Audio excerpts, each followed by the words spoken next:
बिस्मिल्लाहिर्रहमानिर्रहीम, अस्सलाम वालेकुम। लाखों करोड़ों दुरूदो सलाम मोहम्मद मुस्तफ़ा सल्लल्लाहु अलैहि वसल्लम और आले मोहम्मद पर। मैं हूँ उमर दराज गोंदल और आप मेरा यूट्यूब चैनल देख रहे हैं। जंग चल रही है, एक तो जंग के दौरान मुस्तनद तरीन जो खबर है वो आप तक पहुंचाएंगे, जो क्रेडिबल सोर्स के साथ होगी। सनसनी नहीं फैलाएंगे, व्यूज के लिए अभी तक कोई खबर नहीं दी। तमाम खबरें अब तक जो पहुंचाई हैं जंग से रेलिवेंट, आप खुद भी उनकी तस्दीक करते होंगे, जाहिर बात है आपके पास भी उतने ही सोर्सेज हैं। तो अब मैं जो आपके लिए खबर लेके आया हूं वो ये है कि जो जंग जितनी आसान रूस समझ रहा था उतनी आसान निकली नहीं है और अब रूसी फौज के कदम लड़खड़ाने लगे हैं। बहुत सख्त मज़ाहमत का सामना है और इस सख्त मज़ाहमत की दो तीन वजूहात मैं आपको बताऊंगा। और सबसे पहली वजह यह आपको बताना चाहता हूं कि खार्किव जो शहर है जो आज रूसी फौज ने कब्जे में लिया था, वो रूस की फौज के हाथ से निकल गया है। यूक्रेन की फौज ने उसके ऊपर कब्जा कर लिया। पहली खबर। दूसरी खबर, मज़ाहमत बहुत ज्यादा है, नेटो की मुदाखलत भी बहुत ज्यादा होती जा रही है, वेपन्स उनके पहुंचना शुरू हो गए। मैंने आपको एंटी टैंक वो ग्रेनेड लॉन्चर्स के मुतालिक बताया, दीगर टेक्नोलॉजी के मुतालिक बताया, स्टिंगर मिसाइल वाला।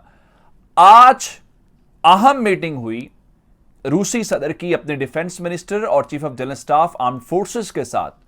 जो उनकी न्यूक्लियर डेटरेंस फोर्स है उसको हाई अलर्ट के ऊपर कर दिया गया है, तैयारी का जिसका मतलब है हुक्म दे दिया गया। इसका क्या मतलब है ये भी बताएंगे। और एक और जो पॉजिटिव डेवलपमेंट हुई है इस जंग के दरमियान, मैंने आपको बताया था कि मुज़ाकरात के हवाले से कि यूक्रेन ने इनकार कर दिया। वो कहते हैं जी हम बेलारूस के अंदर नहीं मिलेंगे और वहां पे हम बिल्कुल बातचीत नहीं करना चाहते, हम करना चाहेंगे तो किसी गैर जानिबदार मुल्क के अंदर। उसका एक दरमियानी हल निकाला गया है और आप हैरान ये होंगे कि यूक्रेनी सदर और बेलारूस के सदर के दरमियान आज टेलीफोनिक राब्ता हुआ। अब ये मुज़ाकरात कहां होने जा रहे हैं, इस सिलसिले में दोनों ममालिक के दरमियान इत्तेफाक हो गया है। और जो बेलारूस है वो भी थोड़ा सा, उसको भी समझ आ गई है कि मामला इतना आसान नहीं है और फिर अरब भी सर जोड़ के बैठने लगे हैं। इसका क्या मतलब है, ये तमाम डिटेल्स आपके सामने रखेंगे। लेकिन अगर आपने अभी तक चैनल सब्सक्राइब नहीं किया और आप चाहते हैं कि आपको मुस्तनद और बर वक्त खबरें मिलती रहें तो हमारा चैनल सब्सक्राइब कर लीजिए, बेल आइकन के ऊपर क्लिक कर लीजिए ताकि हमारी आइंदा आने वाली वीडियोस बर वक्त आप तक पहुंच सके। मैंने आपको बताया कि रूसी फौज के कदम लड़खड़ा रहे हैं, उसकी वजह क्या है, आखिर इतनी सख्त मज़ाहमत क्या है। मैं दो बातें आपके सामने रखना चाहता हूं, दो खबरें आज मुख्तलिफ शहरों की। आपको अंदाजा होगा कि वो रशियन जो आए थे कि चंद दिनों चंद घंटों के अंदर लपेट देंगे, वो किस तरह से हो। सबसे पहले मैं आपको दारुल हुकूमत कीव के मुतालिक बताना चाहता हूं। मिसाइल हमले जरूर हुए हैं रेजिडेंशियल एरिया के ऊपर, लेकिन ओवरऑल इस वक्त आज का दिन दारुल हुकूमत जो यूक्रेन का है वहां पे पुरसुकून रहा है। और शहर के मेयर के मुताबिक इस वक्त कीव दारुल हुकूमत के अंदर कोई रशियन फौजी मौजूद नहीं है। और उनके मुताबिक, मैं उनके मेयर की बात आपके सामने रख देता हूं। Kyiv's mayor says there are no Russian troops in the Ukrainian capital, adding the city's defence is holding firm against attacks from Moscow's forces. वो कह रहे हैं इस वक्त तक हमारे पास, हम डट के खड़े हैं, दिफा मजबूत है और शहर के अंदर कोई रूसी फौजी मौजूद नहीं है। यह पहली बड़ी है क्योंकि जो दारुल हुकूमत है उसके ऊपर वो फौरी कब्जा करना चाहते थे और सदर को उड़ाना चाहते थे। दूसरे नंबर के ऊपर यूक्रेन का बड़ा शहर, दूसरा बड़ा शहर जो है वो खार्किव है। आज मैंने ये आपको खबर दी थी कि खार्किव के अंदर उनकी फौज दाखिल हो गई है। बख्तरबंद गाड़ियां, जलती हुई तस्वीरें, वीडियोस भी हमने देखी और वहां पे लड़ाई शड़ाई होना, गलियों तक लड़ाई चली गई।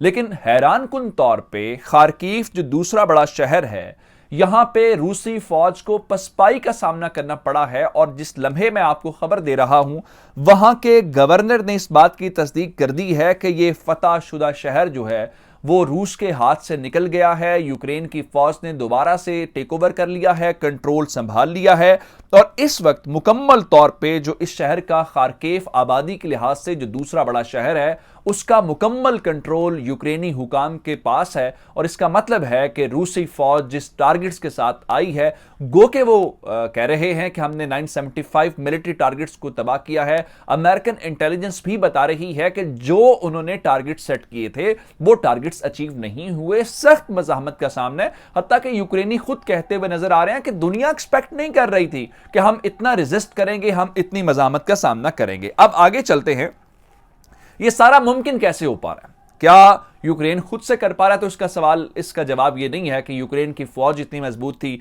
या उनके पास वेपन्स इतने ज्यादा मौजूद थे। इसके अंदर नेटो का किरदार तो जरूर है। नेटो अगर खुद लड़ नहीं रहा, अपनी फोर्सेस नहीं उतार रहा, खुद बराह रास्त जंग में नहीं आ रहा, जिसको अमेरिकन प्रेसिडेंट कह रहे हैं कि हम खुद फोर्सेस उतारेंगे तो वर्ल्ड वॉर 3 स्टार्ट हो जाएगी। लेकिन एक बात आपको माननी पड़ेगी और वो ये है कि वो वहां पे असलहा भरपूर दे रहे हैं, पैसे भी देना शुरू कर दिए हैं। तो इसका मतलब यह है कि यही वो वजह है जिसकी बुनियाद के ऊपर यूक्रेन की फौज को हौसला भी मिला है और लड़ने के लिए हथियार भी मिले हैं। इस चीज को लेकर जो पुतिन है ये उनके लिए दर्द सर है, क्योंकि उन्होंने तो पूरी इन्वेस्टमेंट की हुई है इस चीज के ऊपर। मैं आपको जरा इस वक्त रशियन एक न्यूज एजेंसी की खबर आपके सामने रखना चाहता हूं, फिर अगली बात करते हैं।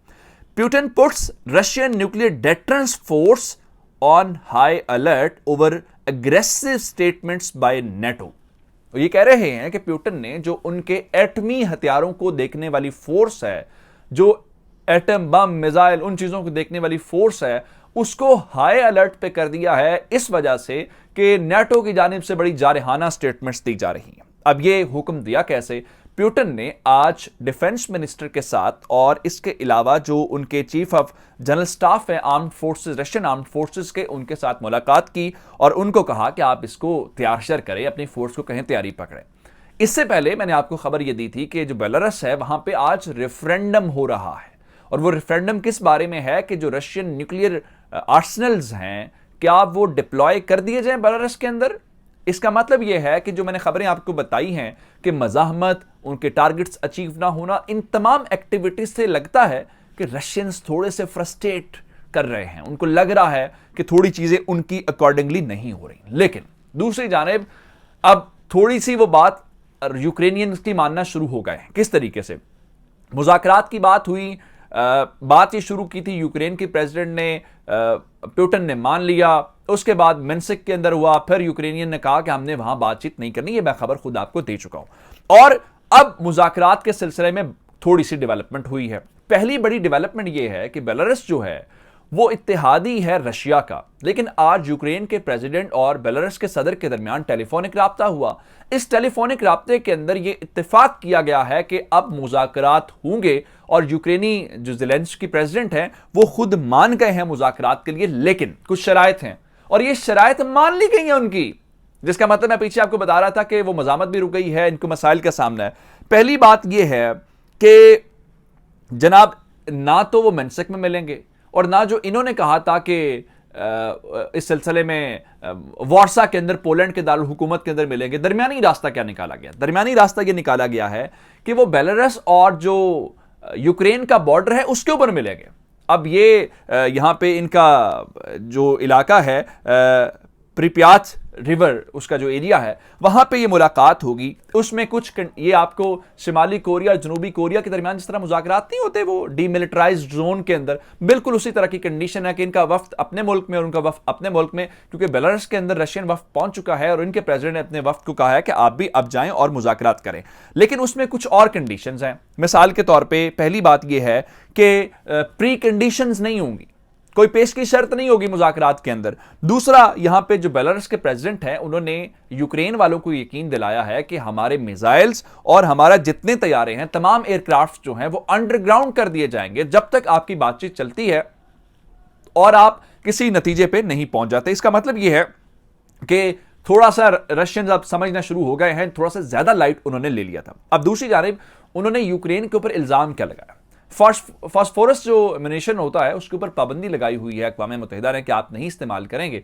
लेकिन वो कह रहे हैं जी केफ के अंदर जो है रशियन फोर्सेस ये इल्ज़ाम लगा रही हैं कि यूक्रेन वाले फास्फोरस एमिनेशन भी इस्तेमाल कर रहे हैं। उधर पोप फ्रांसिस जो हैं उन्होंने पहले भी एक कोशिश की और वो कोशिश ये थी कि वो रशियन एम्बेसी के अंदर गए थे और कहा था कि वॉर वाली सिचुएशन बंद करें, और उसके ऊपर जो ज़ेलेंस्की प्रेसिडेंट है यूक्रेन के, उन्होंने ट्वीट करके बाकायदा कहा था कि आपका शुक्रिया भी, और कहा कि आपके स्पिरिचुअल जो गाइडेंस है वो हमारे साथ है और वो शुक्रिया। आज दोबारा से उन्होंने कोशिश की और कहा है कि फौरी तौर पे जंग बंद कर दी जाए, हथियारों को रख दिया जाए, हथियारों को खामोश करवा दिया जाए। लेकिन इससे बड़ी बात मैंने आपको बताया था कि जो वॉर है ना, ये अरबों के लिए सबक है और अरबों के लिए एक अलर्ट भी है। तो हमें वो समझ आना शुरू हो गई है और अरब भी अब इस मामले के ऊपर, यूक्रेन वॉर के ऊपर सर जोड़ के बैठेंगे। और जो मिस्र के सदर हैं उन्होंने ये कहा है कि जो लीग ऑफ अरब है उसका फौरी तौर पे एक हंगामी इजलास बुलाया जाए और इस हंगामी इजलास के अंदर जो यूक्रेन रशिया कॉन्फ्लिक्ट है उसको डिस्कस किया जाए। बुनियादी तौर पे वो देखना चाहते हैं कि अमेरिका के ऊपर कितना रिलाय करना है, अमेरिकन के ऊपर ट्रस्ट करना है कि नहीं करना। मजीद अपडेट्स लेके आपकी खिदमत में हाजिर होंगे। मुझे उमर दराज गोंदल को फेसबुक, ट्विटर, इंस्टाग्राम के ऊपर फॉलो कर सकते हैं। मेरा यूट्यूब चैनल सब्सक्राइब कीजिएगा। आपकी इस बातों का बहुत शुक्रिया। खुदा हाफिज।